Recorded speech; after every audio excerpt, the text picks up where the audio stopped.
Let's talk about the World of Edena by Moebius. This is the complete collection, the main storyline of his Edena books from the early 80s to the mid 90s, is it possibly? There is another collection. This is in English. This is from Dark Horse. This is called The World of Edena. The Art of Edena, which there is an advert in the back for I Don't Own. I think I'm going to get, you can see there, that's the cover. Has some of the short stories, I think, short comics. This is a originally French comic. It is a bande dessinée in that sense. It's Moebius was French. Moebius very important as an inspiration for Hayao Miyazaki, Nausicaa, The Valley of the Wind particularly. George Lucas and Federico Fellini, and indeed the comic artist Frank Quitely are also quoted on the back. Close collaborator with Alejandro Jodorowsky, and drew designs for Jodorowsky's Dune project, the failed Dune project, and also collaborated with Ridley Scott and James Cameron and others. You know, very important designer in various contexts. Also under his Moebius name, did Arzak, which I own, haven't read, and under his own name, his birth name, Jean Giraud, he did a Western series whose name I'm afraid I forget off the top of my head, an important Western series in the 50s or 60s, and then Blueberry, very long-running BD. He particularly important in Pilote magazine, which is where Asterix is found, or was found. Let's see if I can get a reasonable angle on this. There we go. That's what they'll have to do. So let's have a look at it. It is one thing is the front has gloss. It's actually a really lovely picture, but is gloss. I mean, you can see, you know, from just look at this. It's very beautifully coloured, very beautifully put together. Is a very attractive artist. He writes and does the art in Edena. It is sci-fi. It's a very interesting sci-fi in terms of its origins and where he takes it. He is asked to do a promotional comic for Citroën in the early 80s. And he's initially not sure, and then he starts putting some ideas together, and it becomes more than just a pamphlet. It becomes a 40-page. What here is the first main chapter, chapter 1, part 2, I think it technically is called here. Chapter 1, part 1, Repairs, is a prologue, which I think was written later. Chapter 1, part 2, Upon a Star, is this Citroën advert. The quality of this particular edition, by the way, in English is fantastic. There is the cover for the first story, Repairs, which is this is Stell, one of the main characters here. This is a short story just to set up that these are people who Atan and Stell live in the far future, and they are mechanics and traders, and they're starting the story there, fixing a sentient car person. This is a sentient car person. You can see its face there, and yeah, you got obviously weird dreamlike moments, seemingly being in a non-sci-fi place with a red submarine, whatever. It's immediately a bit odd. It doesn't really set you up for what's going to come, but I think the sense that you've got this strange combination of, I think the fact it comes out of an advert matters. I think there's really something significant about that, not in terms of it compromising its artistic integrity, but because it's against it's with this weird mixture of probably of inspirations of a big thing is in Upon a Star, the Citroën traction that the characters drive around at one point when they're on an odd world. Which Moebius mentions in his own discussion of the subject, as he says, well, Citroën was art. You can see here There is the Citroën, classic Citroën traction from the 30s. They drive around. So Tan and Stel are, in this far future, super technologically robust, rich civilization. They're traders, and basically they end up going to a world called Edena, where they come face to face with, call it nature or whatever you want to call it.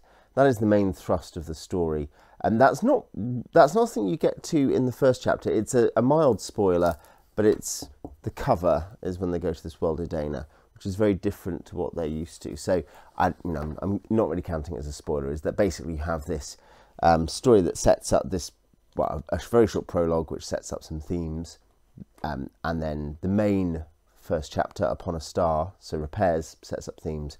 Upon a Star begins the story, introduces the characters, the stakes, and gets them into the heart of it. And then the remaining 4 chapters, which are longer, they are the story itself.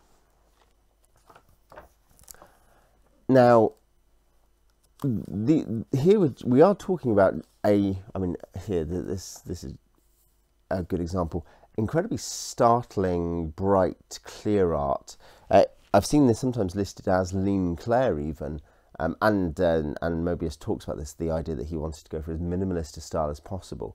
And there are some things to do with some of the way he does faces, which you can see exactly why, what he's talking about and what others are talking about when they talk of it in the 1970s term as lean clair. This minimalism and the idea of creating characters defined by being fairly staged position, dramatically positioned rather than hyperactive, and rather than heavily relying on shading and cross-hatching, relying on wide planes. And I think I'll see if I can find a bigger.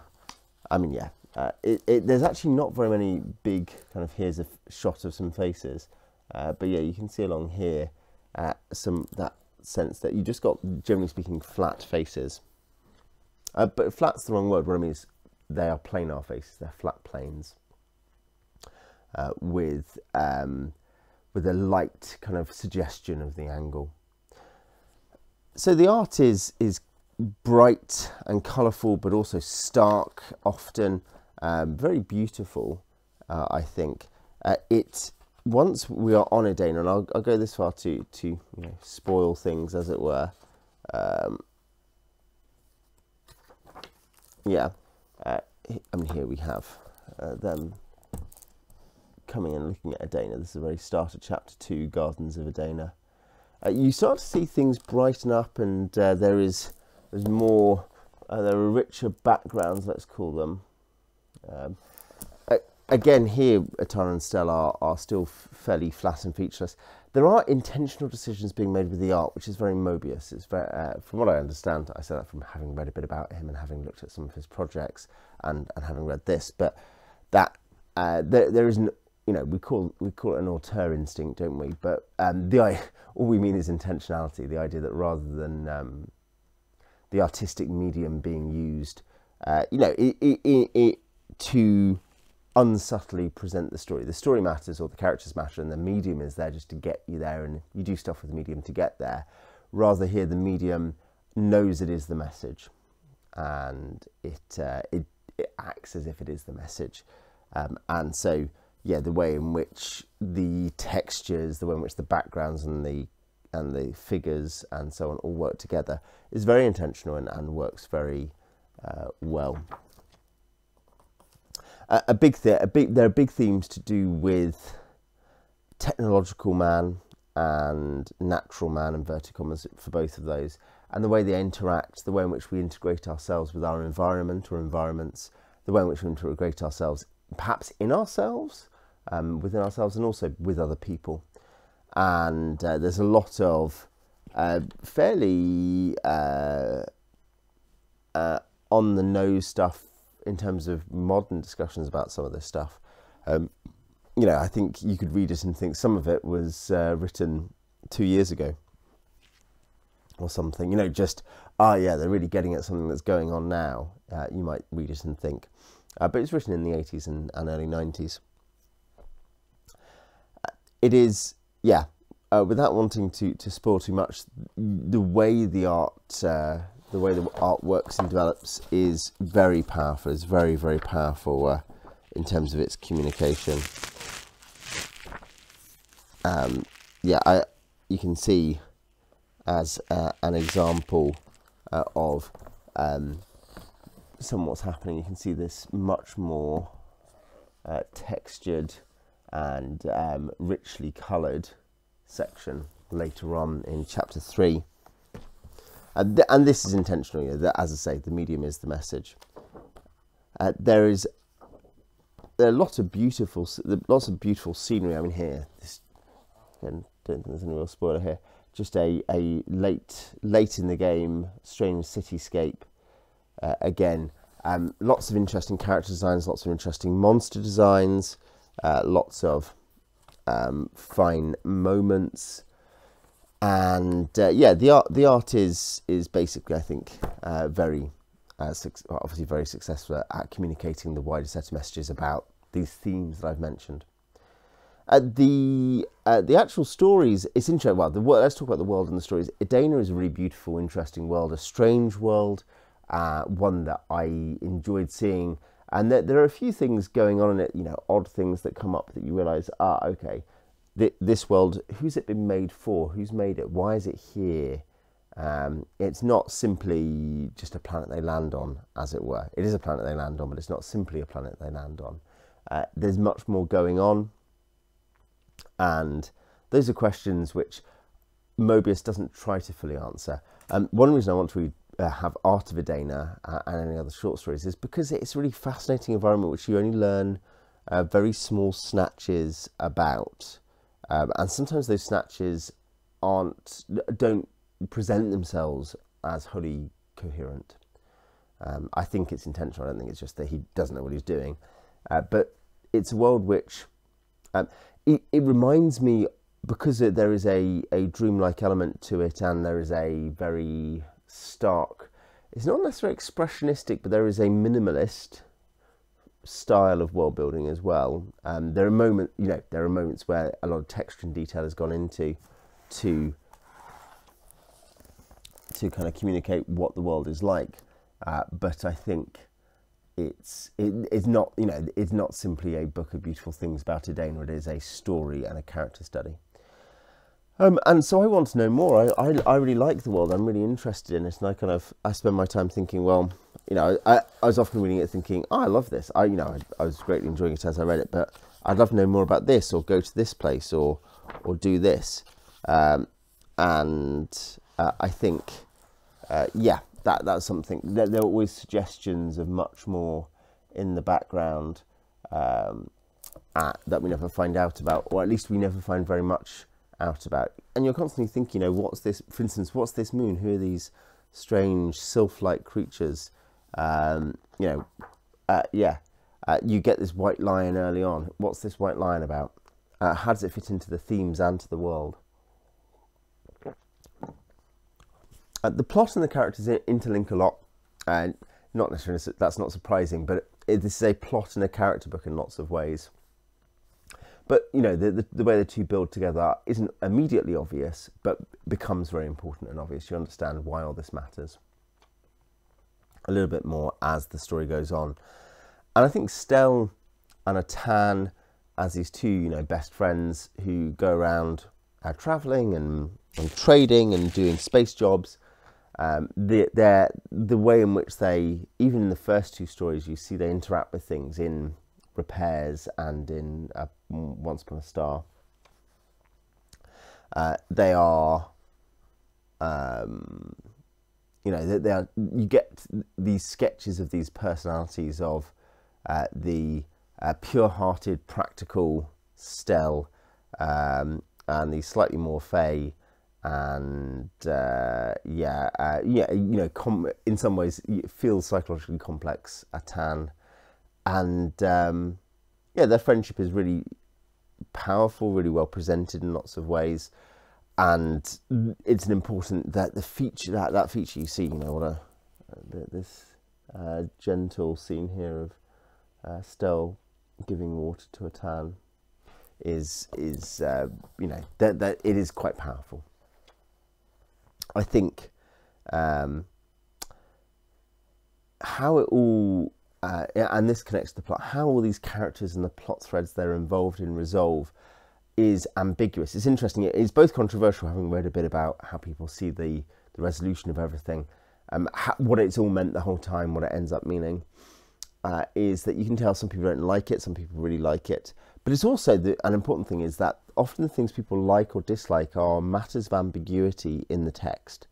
There's a question about exactly what's going on at certain points. You know, you have to spend your time coming back to it and thinking, what's the order of events here? Who are these people? You know, and especially once you get to a point where you realise there's kind of Inception style games going on in some sections. You know, some characters are having to deal with certain that kind of issue. I think you realise, oh, okay, there is something going on plot-wise, and that thing that is plot-wise is also world and character-wise, because it implies and suggests things about the world and the characters which I wouldn't have gotten otherwise. I wouldn't have thought of.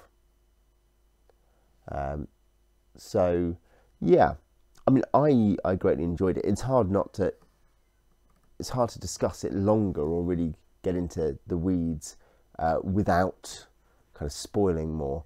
But it's very lovely. It's lovely art. It's got powerful, provocative plot world themes. The themes are very provocative, actually.